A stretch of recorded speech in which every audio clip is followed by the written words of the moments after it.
Welcome back to the show. We're joined now in studio by Dr. DrEJRaven talking about making your kids smarter. Not just the little kids, but the big kids. So he's giving me some tips as well. How are you today? Wonderful. Thanks. Good, good. Nice to have you here. Now, EJ, I know you have kids. Yes. First of all, have you adopted some of these? There's 9 steps. Have you adopted some of these steps in making your kids geniuses? I hope so. Are your kids geniuses? We're hoping to give them a fighting chance, seeing that, you know, where they come from. No, no, we do some of it. We probably quite a few of them, actually. I think we do a decent job. So I don't know if that's a good answer, but we try and help our kids to learn and develop and grow that way. Now, I was actually looking at the list, and some of these, there are 9 steps. Some of these steps really shocked me when we ran over them, because some of them, you know, you just know because you've been hearing about it for years and years, but some of these on the list will shock you out there as well, I'm thinking. So let's go ahead and start with number 1 on the list on how to make your kids smarter. Number 1, make music. Learning a music instrument or to play a musical instrument is great for the brain, great for development. Now let me ask you this. A lot of people believe that while the child is still in the womb, playing music, be it, you know, classical music or jazz or blues, that even starts to stimulate a little bit of brain growth for your infant. So do you believe in that? I mean, do you think that if people play music while they're still pregnant, that helps? We can see what happens with rock and roll and Ryan. That's true. So you know some nots and don't do's. So Ryan, could you get on that for us so we can test out this theory? That'd be greatly appreciated. No, but I think that, yeah, the child can hear in the womb, and I think that soothing music and talking to the baby and any of that's very beneficial and does help the child to develop. Now, I know, for instance, I bought my nephews recently a set of drums and the guitar just to annoy my brother. But this also comes in handy because it also helps establish some motor skills as well. Correct. Do you think it also, not only your limbs and getting to know how you move your arms and all that, but do you think it really does stimulate the brain? I do. I think it actually engages different parts, you know, left and right, and creates kind of this. My experience is that kids that played instruments seem to pick up math a lot easier, seem to pick up some of the more complex ideas more readily. That's why I was no good at math. Thanks a lot, Mom and Dad. All right, second on the list, you said breastfeeding also helps make your child smarter. Yeah, lots of studies have shown that a child that's breastfed, you know, ideally if you can, breastfeed and up to a year or more is fantastic for the development of the brain. There's no better food than what mama can provide. And you said it would be best if you could possibly breastfeed up to a year. And then after that you think maybe you've done all you can, right? Well, sometimes it's a convenience thing, but really our children have been breastfed just because it worked out and it's wonderful and there's great people to help you if you're having troubles with it.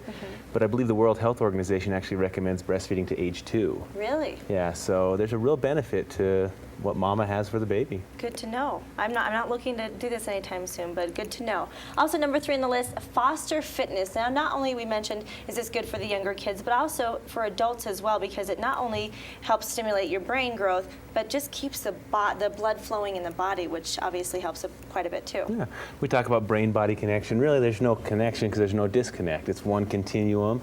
And so healthy here, they're connected. You can't have one without the other. So exercise and movement and enjoying life creates a healthier, more productive, smarter brain. And as far as fitness, you're not saying get the kids out there on the treadmill or, you know, make them lift weights at, you know, 3 or 5 years old. You're saying just even soccer or hockey or skiing and snowboarding, that's going to help make your kids a little bit maybe smarter. Rather than fitness, use activity. But, you know, let's create a higher activity level. I don't care if it's organized. Go have fun, play, enjoy, let the kids be kids, and they'll develop the way they're supposed to. Perfect. And number 4 on the list, this was one that I was really surprised by. Play video games. Now specify which types of video games. Yeah, stuff like we bought our little guy Kyle a Leapster. You know what that is? It's a little handheld thing you plug cartridges in. Yes. And he's an excellent little reader at age 7, and I think that's really helped. That he can play that little game and learn, and he's able to pick up ideas in a fun, entertaining way. I don't see any problem with, you know, sitting through college, a lecture that's entertaining and enjoyable. I learned a lot more than blah, blah, blah, blah, blah. Me too. Same, you got a video game that's enjoyable that you learn from, great. It's different than Crash Up Derby or whatever it is on the Nintendo. And like I said, probably not the Grand Theft Auto or some of those games that are coming out. But even if they have, you know, some interactive games, like they have tennis, I know, on the new Nintendo Wii, so something like that would involve fitness and also playing a video game. Yeah, I haven't seen that new system, but it sounds pretty cool where you're more interactive. We'll rush out and buy one for your kids. All right, all right. All right, number 6 on the list is, actually number 5 on the list, the junk food. This one is a given.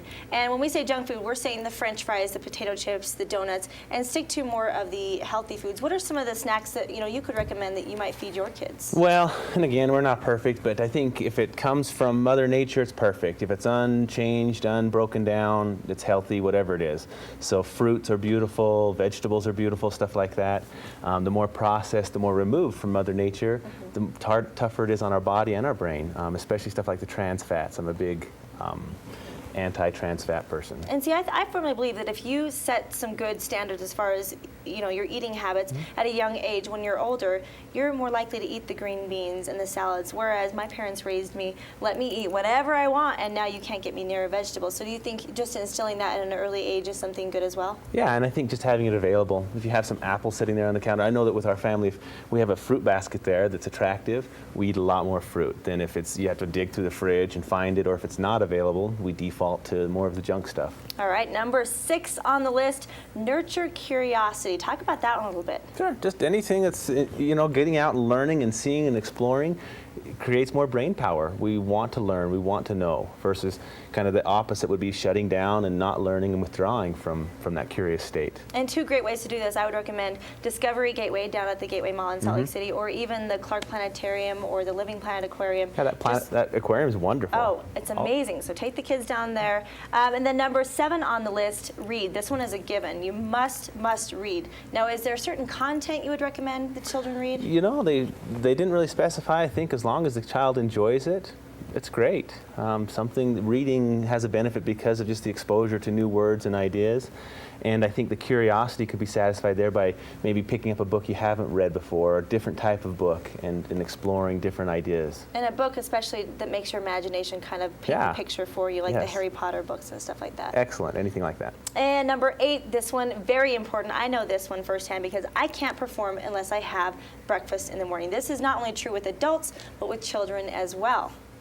So breakfast, definitely the most important meal of the day. Do you believe that? Yeah, anything. To grab a banana and some sort of healthy snack, or whatever fits is better than nothing. So I definitely agree that some sort of breakfast is essential to performance. Plus, kids get cranky when they're hungry. Yeah, and they can't. How can you sit still and learn when you're starving to death? I know that. And number 9 on the list, play mind games. You and I have both said we've expressed interest in Sudoku, but I know they have this also for young kids as well, where they have pictures instead of the numbers, or they'll have shapes and stuff like that.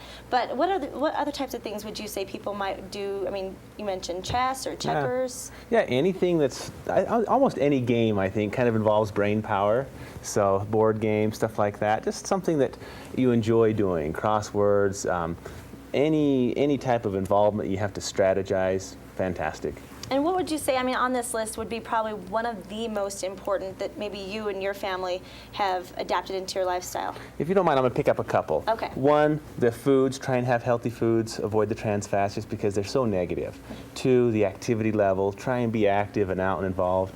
And then 3, I think the video games that use kids, they love the video games, so use ones that can produce educational results that can help the child learn and explore versus just shut down and drool in front of the TV. And you said it best, everything is interconnected. Your brain is connected to the rest of your body, and if you start eating all of those fatty foods, you're obviously not going to be as productive, but you're also going to get to be that obesity rate that everybody's been talking about here in the United States. So thank you very much for coming in. If people want to maybe find out more information, how did you find out about these 9 tips?